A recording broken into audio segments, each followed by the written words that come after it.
Temuan baru, ijazah produk pramuka pojok yang jebol.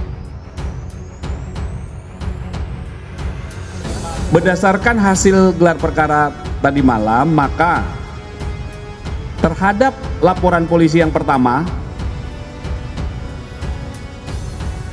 pelapornya adalah Saudara Insinyur HJW. Dalam proses penyelidikan yang sudah dilakukan, dalam gelar perkara disimpulkan, ditemukan ya, hasil penyelidikan sudah ditemukan dugaan peristiwa pidana sehingga perkaranya ditingkatkan ke tahap penyidikan. Jadwalin untuk dilakukan pemeriksaan selanjutnya di tahap penyidikan untuk Pak Jokowi. Ya, nanti coba kami pastikan ya jadwalnya kapan. Tentunya saksi-saksi korban, saksi-saksi dari pihak korban, kemudian nanti ada dugaan terlapor dan lain sebagainya, saksi-saksi dari pihak terlapor, itu juga nanti dilakukan pemeriksaan dalam tahap penyidikan. Dulu waktu saya masih jadi mata-mata, saya juga menikmati produk-produk pasar pramuka. Contoh seperti misalnya saya harus masuk ke tempat tertentu, saya harus gunakan ID card, saya bikin di situ. Jadi saya tahu persis. ID card apa aja tuh ya, mau jadi wartawan Pak, jadi wartawan. Apa aja. Kita ada kegiatan tertentu misalnya kan, kita masuk harus pakai ID card, kita buat ID card di situ. Oke. Bahkan saya pernah lihat di depan mata kepala saya, visa Amerika dibuat dan lolos. Dan lolos? Lolos. Sampai Amerika? Ya, saya ada orang masih ada. Kalau ijazah waktu itu harganya antara 8 juta sampai 11 juta lah. Kalau di pasar pramuka itu? Pasar pramuka. Semua yang ada di pasar pramuka melakukan kegiatan dokumen palsu. Semua. Sampai tahun berapa itu Pak? Ya, sampai tahun kebakaran. Sampai kebakaran, oke. Sampai kebakaran gitu loh. Jadi ketika Pak Betor bicara soal pasar pramuka, jadi saya teringat masa lalu. Kemudian saya langsung mendatangi teman-teman dulu ya, yang ada di pasar pramuka. Dan ternyata muncul nama Pak Paiman. Dia punya kios di situ, pertama di depan kemudian pindah ke belakang. Dan itu diakui sama beberapa orang yang ada di situ bahwa itu sampai tahun 2017. Nah, saya memberi apresiasi yang tinggi kepada Pak Paiman setelah dia mengakui bahwa iya dia punya kios di sana. Cuman yang jadi masalah buat saya ya ketika timeline itu dibatasi sampai 2002. Saya masih punya bukti Pak Paiman masih ada di sana sampai 2010 masih. Anda punya bukti? Iya. Ada. Di sana tuh maksudnya dia pegang toko, apa namanya? Dia punya toko, punya kios. Semua namanya kiosnya sama Pak, kios pencetakan dan penjilitan skripsi. 2010 Mas Roy, dari 2010 berarti? Iya, artinya begini, sampai 2017 masih di sana gitu loh ya. Cuman ada bukti-bukti untuk yang menyatakan bahwa Pak Paiman 2010 juga masih di sana gitu loh Pak. Tidak bicara substansi, saya masih bicara prosedur. Karena ini kan undangan klarifikasi. Undangan klarifikasi itu artinya kan pihak pemeriksa ingin mengklarifikasi beberapa hal kepada saya yang termuat dalam 68 pertanyaan itu. Tapi saya sebagai pihak yang diundang kan saya juga membutuhkan klarifikasi juga kan gitu kan. Nah, klarifikasi yang paling utama tentu saja adalah ya ijazahnya. Kalau yang sekarang itu bukan Pak Joko Widodo, yang ini ya, yang hari ini itu laporan dari 5 pihak yang kita juga nggak tahu jati dirinya ya. Kemungkinan besar saya ajukannya hari Senin. Prosedur banding itu kan 14 hari. Jadi kami masih memiliki waktu dari kemarin sampai 14 hari. Itu hitungannya hari kerja, artinya Sabtu Minggu tidak dihitung. Prosedurnya saya harus membuat surat kuasa dulu. Harapan dengan banding, masa sih ijazah itu sampai kiamat tidak muncul begitu loh. Kalau memang mereka meminta melihat, apa memang iya ketika kami tunjukkan mereka akan selesai begitu saja? Karena di berbagai kesempatan kan kami sudah tanya, ini kalau kami tunjukkan selesai nggak? Iya, kalau ditunjukkan dan asli ya kami teliti dulu loh. Kok harus diteliti dulu? Jadi menurut Puslapor ini, jadi menurut mereka ini Puslapor ini tidak benar. Apa iya semua dokumen itu keaslian harus melalui verifikasi mereka dulu? Jadi lebih percaya mana nih, Puslapor atau laboratorium Prosuryo? Jadi kan seakan-akan harus diperiksa mereka dulu baru sah. ya ini negara hukum. Ini yang mau kami selalu sampaikan ke rekan-rekan semua. Ini negara hukum, semua ada peraturannya. Kalau memang lebih percaya oleh beberapa oknum saja, ya silahkan.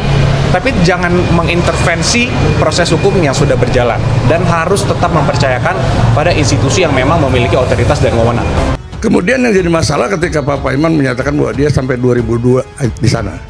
Ini kan tentunya kan ada sesuatu nih, ya kan? Mengaku ke Mas Roy sampai 2002, betul ya? Enggak, itu saya cuma dibuat sampai 2002. Ada di dalam, berarti di dalam udah bohong, pernyataannya ya? ada dalam pernyataannya ada juga. Jadi awalnya saya tidak pernah terlalu menyangkutkan Pak Iman dengan ijazah. Tapi ketika dia menyatakan itu, oh ini ada sesuatu nih rupanya. Apalagi ketika Pak Iman berharap untuk bisa dikonfirmasi dengan orang-orang di sana atas nama Sungkono dengan Ibu Kana. Sungkono itu kerja tempat dia, Pak. Ibu Kana itu istri Sungkono. Kan nggak fair gitu loh. Maksudnya jadi nggak fair. Ini supaya adil karena nanti harus dijawab oleh orang yang berhubungan langsung dengan Pak Paiman nanti, Bung Andi Azwan. Iya. Jadi nggak fair. Saya ada fotonya. Ini pada saat dia melaksanakan acara halal bihalal. Saya udah kirim ke iNews, bisa tampil. Ini ada namanya Sungkono, ada namanya Ibu Kana. Halal bihalal, boleh nanti tampilkan ya. Ada.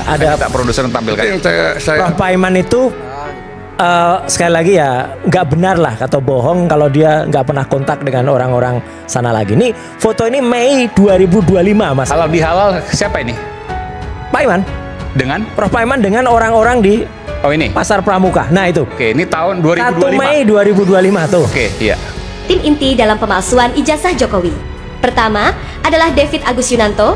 Dia berasal dari Ngemplak, Boyolali, Jawa Tengah. David disebut berperan sebagai salah satu orang yang turut serta membantu dalam proses administratif pemalsuan dokumen Jokowi. Karakteristik David adalah seorang pendiam namun sangat detail dalam hal surat menyurat. Kaitan dengan Jokowi dimulai sejak Jokowi akan maju menjadi wali kota Solo pada tahun 2005. Dan setelah Jokowi menjadi wali kota Solo, David kemudian menjabat sebagai ajudan pribadi Jokowi. Informasi tambahan tentang David Agus Yunanto, David telah masuk dalam bursa pencalonan Bupati Boyolali pada Pilkada tahun 2024 lalu. David sudah berkampanye namun batal dan digantikan oleh adik kandungnya yang bernama Agus Irawan. Menurut informasi, tugas dari Jokowi yang tidak bisa ditinggalkan yang menyebabkan David akhirnya menunjuk adiknya, Agus Irawan, melalui Partai Gerindra untuk mengikuti bursa pencalonan Bupati Boyolali pada Pilkada tahun 2024. Menurut rumor, pencalonan Agus Irawan tiba-tiba ditolak oleh Jokowi. Padahal, Agus Irawan telah melakukan pengumuman pencalonan dirinya sebagai Bupati Boyolali tahun 2024. Menurut informasi intelijen dan informasi dari berbagai sumber di lapangan, Jokowi khawatir jika pencalonan Agus Irawan, adik David Agus Yunanto, sebagai Bupati Boyolali akan memicu kembali persoalan lama tentang dokumen palsu serta ijazah palsu Jokowi. Kedua adalah Anggit Nugroho yang berasal dari Solo. Disinyalir Anggit berperan sebagai jembatan komunikasi antara Jokowi dengan pembuat dokumen dan ijazah palsu. Anggit memiliki kelebihan, yaitu pandai beradaptasi dengan lingkungan. Namun dia memiliki kelemahan tunduk pada uang dan tekanan kekuasaan. Arti nama Anggit sendiri adalah seorang penggagas, sehingga bisa diduga kuat dialah orang yang berperan utama sebagai pencetus ide pembuatan dokumen-dokumen palsu untuk Jokowi. Anggit pernah bekerja sebagai wartawan Solo Post yang kemudian berpindah ke Joglo Semar sebagai pemimpin redaksi harian tersebut. Dan Anggit sendiri merupakan sarjana lulusan arkeolog Universitas Gadjah Mada, Yogyakarta. Ketiga adalah Muhammad Isneni. Latar belakang Isneni merupakan seorang muslim yang taat, namun dia terpengaruh oleh gemerlapnya kekuasaan. Muhammad Isneni berperan sebagai operator teknis yang bekerja langsung sebagai pembuat desain dokumen palsu. Meskipun latar belakang pendidikannya hanya dari sekolah teknologi menengah, tetapi dia ahli dalam bidang ilmu komputer grafis. Kaitan Isneni dengan Jokowi. Isneni masuk dalam tim IT bawah tanah dan merupakan ketua jaringan relawan Alap-Alap Jokowi atau AAJ yang memasang baliho besar Jokowi dan Iriana Gurbangsa di Jalan Raya Adi Sucipto, Colomadu, Kabupaten Karanganyar, Jawa Tengah. Selanjutnya keempat, yaitu Widodo, bukan Joko Widodo atau Jokowi. Widodo berasal dari Solo dan merupakan sarjana ekonomi, alumni Universitas 11 Maret atau UNS Solo. Dia berperan sebagai pemantau distribusi dokumen dan pernah ditugaskan sebagai pembantu bendahara. Masa kecil Widodo hanyalah anak seorang buruh dan seorang pekerja keras. Catatan khusus, Widodo pernah menjadi pegawai sebuah kelurahan di wilayah Solo. Nama Widodo sendiri memiliki arti selamat dan sejahtera, sehingga sangat ironi jika nama tersebut digunakan untuk sebuah kebohongan. Kelima adalah Sigit Widiawan. Pria kelahiran Wonogiri 14 Juli 1965 ini masih merupakan kerabat dari Jokowi. Sigit Widiawan yang merupakan sarjana ekonomi Universitas 11 Maret ini adalah suami dari Nining Roni Widyaningsih, Putri Miono Suryo Sarjono, kakak tertua dari Sujarni alias Jinem, ibunda palsu Jokowi. Peran Sigit Widiawan adalah penghubung antara tim relawan dengan tim pemalsuan dokumen. Latar belakang Sigit Widiawan adalah relawan Jokowi sejak awal. Sebagai catatan, Sigit pernah disebut oleh laporan beberapa media bawah tanah. Kelebihan Sigit sangatlah loyal pada Jokowi, tetapi memiliki kelemahan tidak pernah bertanya benar atau salah. Dia hanya mengikuti arus yang mengalir. Catatan tambahan, Sigit merupakan karyawan BUMN Karya pada tahun 1994 sampai 1997 dan menjadi kepala perpajakan divisi produk beton pada PT Wijaya Karya Persero. Karir Sigit Widiawan berlanjut menjadi kepala bagian keuangan pada PT Wijaya Karya Beton Persero sejak tahun 1997 sampai dengan tahun 2001. Sigit Widiawan juga memegang jabatan Direktur Keuangan PT Roda Jati Group milik mertuanya Miono Suryo Sarjono, kakak tertua Ibunda palsu Jokowi, Sujiatmi alias Cinem pada tahun 2002 sampai tahun 2013. Kiprah Sigit Widiawan, saudara misan Jokowi, menduduki banyak jabatan, baik sebagai komisaris utama ataupun beberapa komisaris independen di berbagai perusahaan BUMN sepanjang kekuasaan Jokowi, seperti di PT Semen Indonesia, PT Jasa Marga Perusahaan Operator Jalan Tol Pemerintah, dan PT Bank Negara Indonesia Tbk periode tahun 2018 sampai dengan tahun 2025. Selanjutnya keenam yaitu Eko Sulistyo, yang lahir di Kendal, Jawa Tengah pada tahun 1968.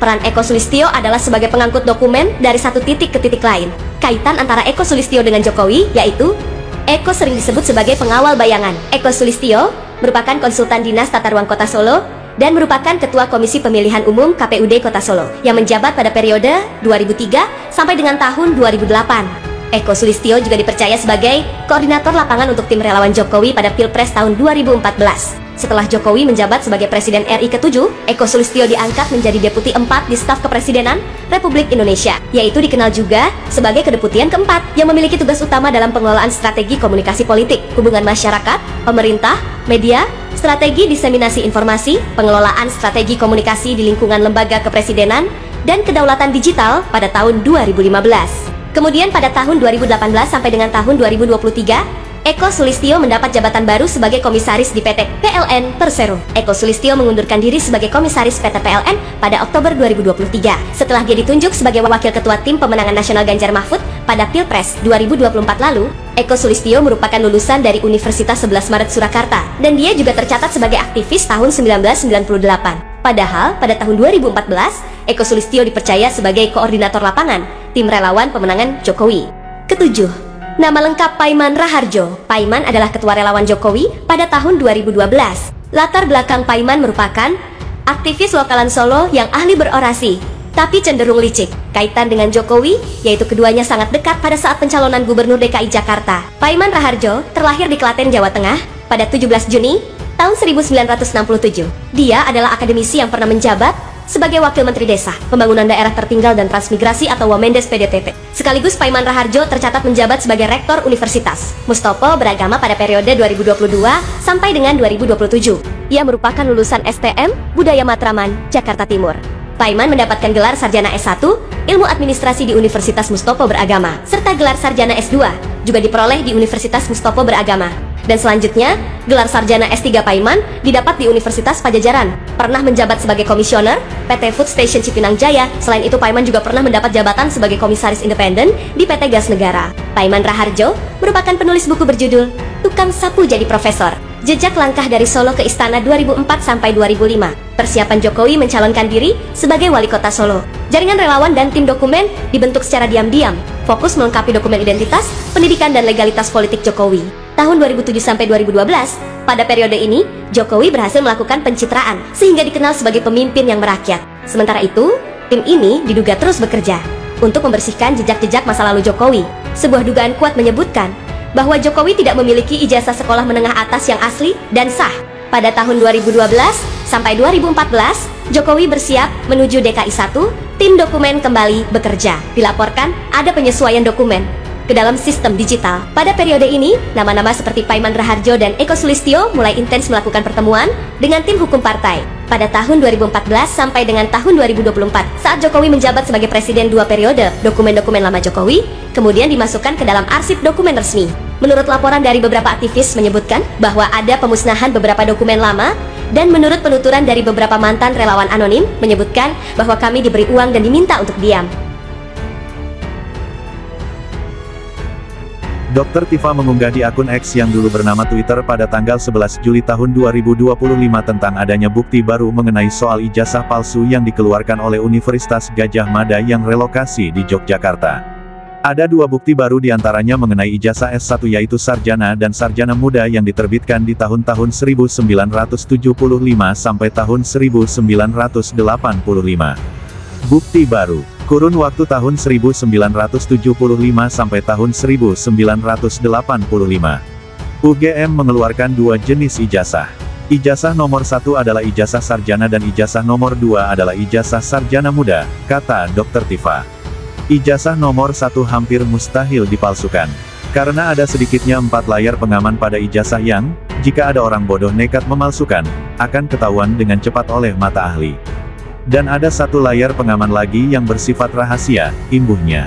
Kemudian Dr. Tifa mengemukakan keempat layar pengaman yang tidak bisa dijebol oleh pramuka pojok pencetak ijazah palsu. Keempat layar pengaman itu tidak mungkin dijebol oleh karya seniman Universitas Pojok Pramuka, ucapnya. Sementara kata Dr. Tifa, ijazah nomor 2, ijazah sarjana muda, tidak menggunakan 4 layar pengaman, apalagi layar rahasia. Jadilah, ijazah sarjana muda itulah yang dipakai sebagai modular ijazah sarjana palsu yang jadi masalah 10 tahun ini, sebut Dr. Tifa. Case close, ungkapnya. Lantas dia menyebutkan bahwa, adanya tersangka dalam kasus ijazah palsu ini, bukan karena ijazah palsu terbukti asli, tetapi justru karena ijazah palsu itu terbukti palsu. Masalahnya hanya si pemalsu ijazah punya duit banyak. Itu saja, tandas Dr. Tifa. Ingat saja duit banyak itu asalnya dari mana. Dan Allah nanti yang akan membalas, dengan balasan yang telak setelak-telaknya, kata dia mengingatkan.